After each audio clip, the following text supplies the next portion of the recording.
Imagine this. Your heart stops. Your body becomes silent. But instead of darkness, everything opens.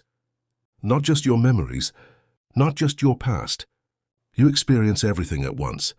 What if the moment people call death isn't an ending, but a system unlock? What if near-death experiences are not hallucinations, but fragments of a cosmic process we were never meant to remember? Across countries, cultures, and belief systems, people who were clinically dead and came back describe the same impossible event. They speak of leaving their body. They describe time collapsing. They recall seeing their entire life in an instant. But here's what makes this unsettling. They don't just see their life, they feel it.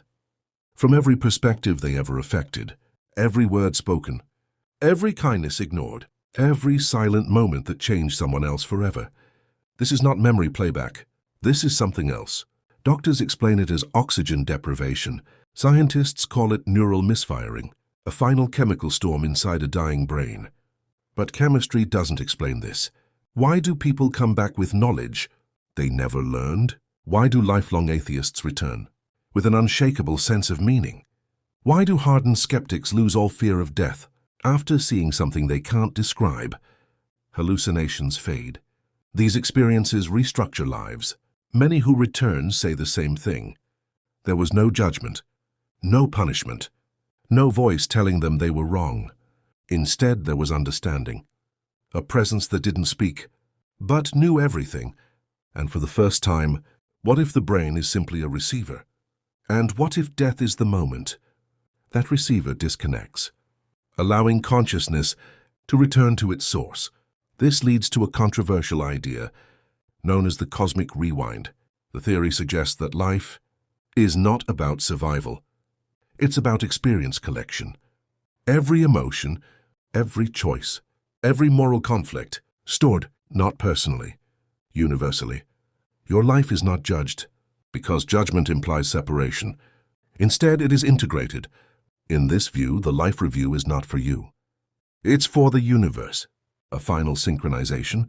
Your consciousness uploads everything it has learned. What love feels like, what loss teaches, what fear reveals. And then the illusion of individuality dissolves, not into nothing, into everything. This would explain something profound.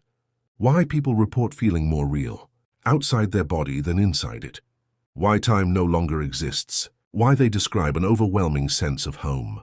If consciousness is fundamental, then death is not disappearance, it's decompression. Here's the part most people miss. If this is true, then how you live matters more than anything. Not because someone is watching, but because you will feel everything you cause. Every act of cruelty returns as understanding. Every act of kindness returns as truth, not punishment. Completion. And that raises the most uncomfortable question of all.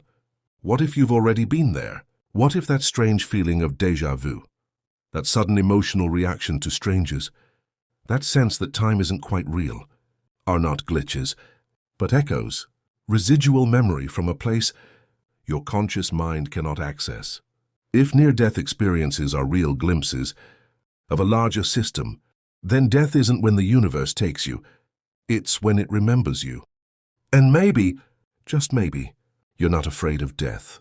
You're afraid of remembering who you really are.